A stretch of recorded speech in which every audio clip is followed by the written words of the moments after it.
One aspect of Undertale that really sets it apart is its backstory and the main conflict it involves. It makes the story interesting because there is no perfect solution and different characters take certain sides. In this way, Undertale presents a prime example of a moral dilemma. In short, the monsters were trapped underground long ago by humans, and in order to break out they would need 7 human souls, but in order to obtain those souls they must kill innocent humans. The very first character who ultimately opposed the idea of killing humans for the souls was Azrael. He went along with Kara's plan to obtain them at first, but when the time came to fight back against the humans, he hesitated, resulting in his death. His death then resulted in Asgore proclaiming that any human who fell into the underground must die until enough souls can be acquired in order to break the barrier. Asgore sees this as justified, because it was humans who trapped the monsters underground in the first place and who killed his son. But the question is, should innocent humans who fall into the underground and have no interest in fighting monsters, just like Kara initially did, be punished for the crimes of others of their kind?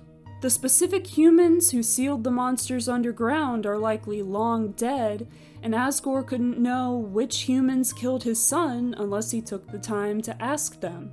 And even then, those humans only killed Azrael because they thought he had killed Kara, but they were wrong to attack him immediately without asking questions. Although Asgore believes that what he is doing is for the greater good, he is also very reluctant. A character who disagrees with Asgore's stance is Toriel, his former wife and Azrael's mother. Of course, she's not a fan of all monsters being trapped underground, but she doesn't think their potential freedom is worth taking innocent lives. In the neutral ending, when she becomes queen again, she decrees that any humans who fall into the underground from then on will be taken in just as Kara was. However, when humans have previously fallen into the ruins, including Frisk, she lets them go even though she knows that they will almost certainly be apprehended and killed. Could it be that she secretly hopes enough humans are captured so that their souls will be used to break the barrier?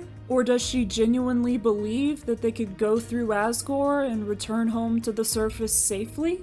If we go back to the very beginning, we learn that humans did attack the monsters first to start the war between them. Their reason for doing so was their fear of the monsters' ability to take human souls. There was no recorded instance of this happening, however. The humans just feared the possibility and wanted to eliminate it by eliminating all the monsters, either by killing them in a war or magically sealing them off from humans. Even during the war, no monsters took any human souls. For monsters who support killing humans who fall into the underground to take their souls, they probably see it as an eye for an eye kind of situation. Toriel still disagrees though. She thinks it best to accept things as they are and make the best of them. The humans won the war and put the monsters underground, and the only way to reverse that would be with violence, so she thinks it shouldn't be done. The monsters have always done their best to adapt to life in the underground, so why should they think or do any differently? That was what she and Asgore both did as king and queen of the underground prior to Azrael's death.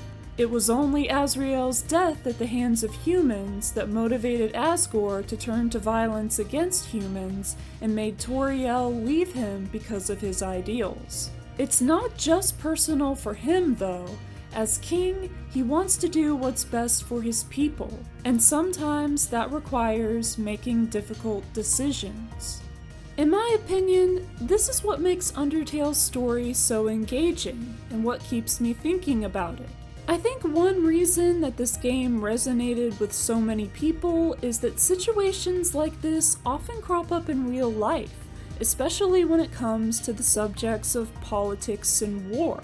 Conflict is always complicated, and there's almost never any resolution that doesn't involve some form of compromise or sacrifice. There's also the fact that for all 3 possible endings, the dilemma is resolved in an unexpected way. In the genocide ending, all the monsters are gone, so there's no one to free anyway. In the neutral ending, Asgore is very close to acquiring the seventh and final soul, yet he has a change of heart and instead offers his soul to let Frisk return to the surface, or for Frisk to stay with him if they don't want to continue their fight. In the true pacifist ending, the 6 human souls collected thus far and the combined souls of all the monsters in the underground are used to break the barrier. All in all, it's a well-written and well-thought-out story for a beautifully crafted game. So what do you think of this aspect of Undertale's story? Let me know in the comments. Thank you for watching this video. It would mean a lot if you subscribe to follow along as I make more videos about the most intriguing parts of my favorite media. I hope this video fills you with determination, and I'll see you next time.